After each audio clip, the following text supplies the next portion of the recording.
আল্লাহ তাআলা বলেন ইয়াউমা লা ইয়ানফাউ মালু ওয়ালা বানুন, সেই দিন ধন সম্পদ এবং সন্তান সন্ততি কোনো কাজে আসবে না।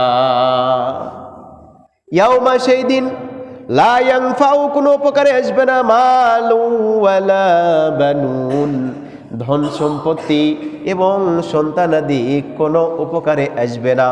আল্লাহ তাআলা আয়াতে কারিমার শেষেই সমাধান দিয়েছেন কি উপকারে আসবে। আল্লাহ তাআলা বলেন ইল্লা মান আতাল্লাহা বিকলবিন সালিম। সুবহানাল্লাহ পড়েন। আল্লাহ তাআলা বলেন ইল্লা মানে ব্যতীত, মান আতাল্লাহ, যেই ব্যক্তিটা নিয়ে আসবে বিকলবিন সালিম। একবারে ব্যাখ্যাকারীরা লিখেছেন বিশুদ্ধ অন্তরকরণ নিয়ে যদি আমরা হাসরের ময়দানে যেতে পারি, বিশুদ্ধ অন্তরকরণ নিয়ে যদি কবরের জগতে যেতে পারি, দুনিয়াতেও শান্তি, আখিরাতে শান্তি, কবরে শান্তি, পুলসিরাতে শান্তি। মিজানের দাঁড়িপাল্লার যখন আমরা দাঁড়াবো সেখানেও কোনো টেনশন থাকবে না। আল্লাহ তাআলা বলে দিয়েছেন তাদের কোনো ভয় থাকবে না, তাদের কোনো টেনশন থাকবে না। এই জন্য আল্লাহ তাআলা বললেন ইল্লা মান আতাল্লাহা বিকলবিন সালিম। আল্লাহ তাআলা বলেন এই দুনিয়ায় শেষ দুনিয়া নয়। ইমানে মুজমাল এবং মুফাসসালের মধ্যে আমরা যে 7টি বিষয় পাই, ইমানে মুফাসসালের মধ্যে আমানতু বিল্লাহি ওয়া মালাইকাতিহি ওয়া কুতুবিহি, এরকম 7টি বিষয়ের প্রতি যেমনিভাবে ঈমান আনলে পরিপূর্ণরূপে ঈমানদার বলা হয়। আমানতু বিল্লাহি কামা হুয়া বিআসমাইহি ওয়া সিফাতিহি ওয়া ক্বাবিলতু জামিয়া আহকামিহি, এরকম ভাবে আল্লাহ রাসূল সাল্লাল্লাহু আলাইহি সাল্লাম যাহা নিয়ে এসেছেন তাহার উপরে পরিপূর্ণরূপে যখন আমরা ঈমান আনি, তখন আমাদেরকে ঈমানদার বলা হয়। এই দুনিয়ায় শেষ দুনিয়া নয়।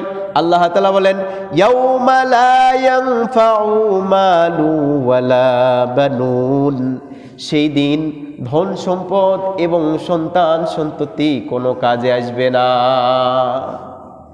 ইয়াউমা, সেই দিন, লা ইয়ানফাউ, কোনো উপকারে আসবে না, মালু ওয়ালা বানুন, ধন সম্পত্তি এবং সন্তানাদি কোনো উপকারে আসবে না। আল্লাহ তাআলা আয়াতে কারিমার শেষেই সমাধান দিয়েছেন কি উপকারে আসবে। আল্লাহ তাআলা বলেন ইল্লা মান আতাল্লাহা বিকলবিন সালিম। সুবহানাল্লাহ পড়েন। আল্লাহ তাআলা বলেন ইল্লা মানে ব্যতীত, মান আতাল্লাহ, যেই ব্যক্তিটা নিয়ে আসবে বিকলবিন সালিম।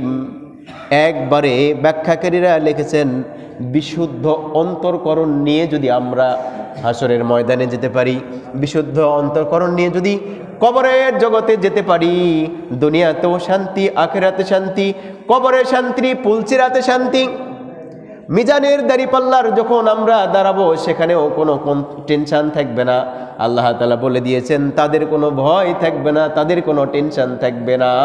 এই জন্য আল্লাহ তাআলা বললেন ইল্লা মান আতাল্লাহা বিকলবিন সালিম, কিন্তু তারা ব্যতীত যারা বিশুদ্ধ অন্তরকরণ নিয়ে আসবে, কলবিন সালিম। এই কলব আমরা কোথায় তৈরি করব? আমরা কবর জগতে গিয়ে কলবে সালিম তৈরি করতে পারবো না, হাসরের ময়দানে গিয়ে করতে পারবো না, আমরা পুলসিরাতে গিয়ে করতে পারবো না। রব্বে কারীম আমাদেরকে একটা নির্দিষ্ট সময় দিয়ে দুনিয়ার বুকে এই কলবে সালিম তৈরি করার জন্য একটা নির্দিষ্ট সময় দিয়েছেন।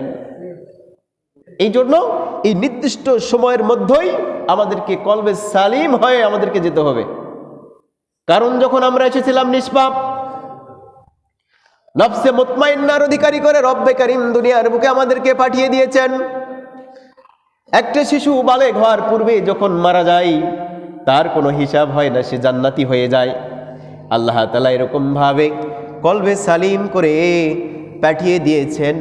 আমরা যখন দুনিয়ার বুক থেকে যাব, ওই কলবে সালিম হিসাবে আমাদের কলবটাকে ওইভাবে তৈরি করে নিয়ে যাওয়ার জন্য আল্লাহ তাআলা সূরা শুআরার ৮-৯ অর্থাৎ ৮৯ নম্বর আয়াতে এইটা বলে দিয়েছেন, কলবে সালিম।